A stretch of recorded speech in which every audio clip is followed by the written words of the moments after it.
અને વર્ચ્યુઅલ પ્લેટફોર્મમાં અમે સર્જરી કરી અને પછી રોબોટિક આર્મને અમે ઓર્ડર આપીએ છીએ અને એના દ્વારા અમે ઓપરેશન કરીએ છીએ.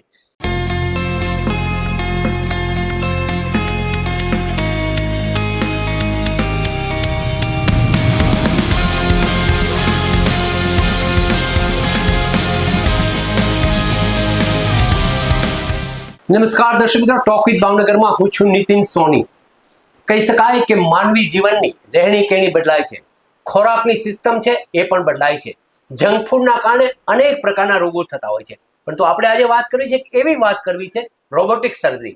ખાસ કરીને જે ઘૂંટણના દુખાવાની વાત હોય કે અન્ય દુખાવાની વાત હોય, આ તમામ માટે કહી શકાય કે સરળ, ઝડપી અને એકદમ ઓછા કાપકૂપથી થતી હોય એવી આ સર્જરી છે રોબોટિક સર્જરી. આપણી સાથે જોડાયા છે કેપી હોસ્પિટલના ડોક્ટર કેવલ પરમાર સાહેબ. આપણે તેમની પાસેથી વાત કરીશું ખાસ કરીને જે પ્રકારે દુખાવોનું પ્રમાણ વધ્યું છે એનું કારણ શું છે, દર્દીઓએ શું ધ્યાન રાખવાની જરૂર છે, આ બધી જ વાત આપણે કરશું ડોક્ટર કેવલ પરમાર સાહેબ સાથે. કેવલ પરમાર સાહેબ, આપનું ખૂબ ખૂબ સ્વાગત છે ટોક વિથ ભાવનગરમાં. વાત કરવી છે જે પ્રકારે કેપી હોસ્પિટલનું આપ સંચાલન કરો છો, ક્યારથી આ હોસ્પિટલ શરૂ કરી છે, આખી વાત શું છે? સૌ પ્રથમ તમારો આભાર કે તમે તમારા મંચમાં સોશિયલ પ્લેટફોર્મ મારફતે કેપી હોસ્પિટલ અને આ જે આધુનિક જે રોગો છે અને રોગોનું જે આધુનિક નિરાકરણ છે એ આપણે બધા પ્રજા સમક્ષ લાવી રહ્યા છે. તો મારો ટૂંકમાં પરિચય આપું છું. ડૉક્ટર કેવલ પરમાર, બેઝિકલી શિહોર, અને મારું બધું જ અભ્યાસ MS યુનિવર્સિટી વડોદરામાં થયેલ છે. અને આપણે છેલ્લા 7 વર્ષથી KP hospital, Nilambag circle, Bhavnagar ખાતે કાર્યરત છીએ. અને આજે ઘૂંટણનો જે ઘસારો છે, તો એ ઘૂંટણનો ઘસારો કેમ વધી ગયો છે, તો સૌથી પહેલું જે કારણ છે એ ખોરાક, અનિયમિત અને જંક ફૂડ ખોરાક, દર્દીની વધતું વજન, પોતાનું જે કાર્ય છે એ પ્રોપર ફિઝિકલ વર્કઆઉટ નથી થતું અને બેઠાડું જીવન, એને હિસાબે આ ઘૂંટણના ઘસારા વધી રહ્યા છે. જેના લક્ષણોમાં ચાલવામાં તકલીફ થવી, ઘૂંટણનો દુખાવો થવો, પલાઠી મારવામાં કે ઉભડક પગે બેસવામાં તકલીફ થવી, દાદરા ચડવામાં તકલીફ થવી અને ઘૂંટણનું જકડામણપણું. અને જ્યારે વધારે તકલીફ થાય છે ત્યારે તમારે ડૉક્ટરનો સંપર્ક કરવાનો હોય છે કે જેથી પ્રોપર નિદાન, સચોટ નિદાન થાય અને એની સારવાર થાય. મિત્રો, આપણે વાત કરી રહ્યા છીએ કેપી હોસ્પિટલ માટે જે પ્રકારે રોબોટિક સર્જરી થઈ રહી છે. સામાન્ય રીતે લોકોના મગજમાં કેવી છાપ છે કે રોબોટ દ્વારા સર્જરી થાય છે, પરંતુ રોબોટિક મશીન કેવા પ્રકારનું છે, કેવી સર્જરી થઈ છે, એનો શું ઉપયોગ છે? કેમ કે સામાન્ય માણસ જ્યારે દાખલ થતા હોય છે અથવા તો ઓપરેશન માટે આવતા હોય છે તબીબ પાસે, ત્યારે માત્ર એવી વાત હોય છે રોબોટ દ્વારા મારું ઓપરેશન થવું જોઈએ. વાસ્તવિકતા શું છે, કઈ રીતે આ સર્જરી થાય છે, આ બધી જ વાત આપણે કરવાના છીએ ડોક્ટર કેવલ પરમાર સાહેબ પાસેથી. સાહેબ, વાત લોકો એવું માનતા હોય છે કે રોબોટ એટલે એક પ્રકારનું ઓપરેશન રોબોટ કરશે, એવું વાસ્તવિકતા શું, લોકોને આપણે એ કહેવું છે? સૌથી એક કોમન પ્રશ્ન છે કે જે દરેક દર્દી મને પૂછે છે કે સાહેબ, રોબોટ છે તો રોબોટ આવશે અને રોબોટ મારું ઓપરેશન કરી નાખશે, તો તમે ઓપરેશનમાં હાજર હશો કે નહીં? તો મારે તમને કહેવું છે કે રોબોટ એ એક આ મશીન છે. તમે જે જોઈ શકો છો એ આ બંને રોબોટ જ મશીન છે કે જેના દ્વારા અમે ઓપરેશન કરીએ છીએ.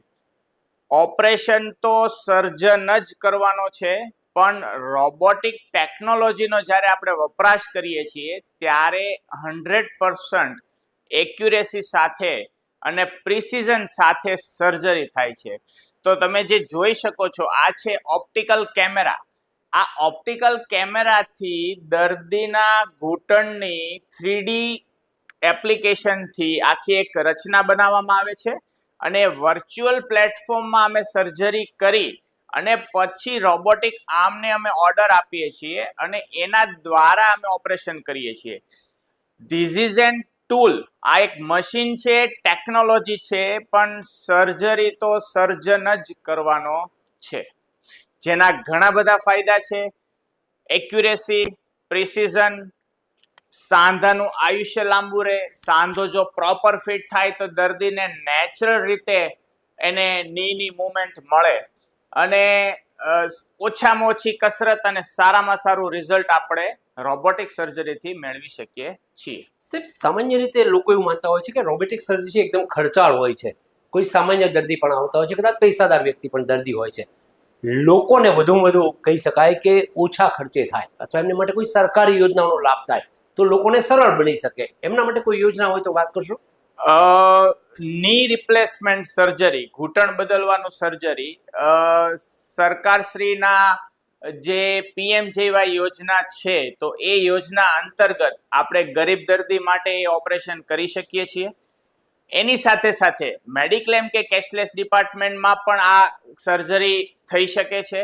અને સ્પેશિયલી ભાવનગર વાસીઓ માટે કે ભાવનગરના દર્દીને અમદાવાદ અને મુંબઈ અને દિલ્હી જેટલો ખર્ચો ન થાય, એટલે એ હિસાબે આપણે અહીંયા પ્રોપર પેકેજ બનાવેલા છે કે જેથી કરીને દર્દીના પોતાના ઇકોનોમિક સ્ટેટસ પ્રમાણે એને પરવડે.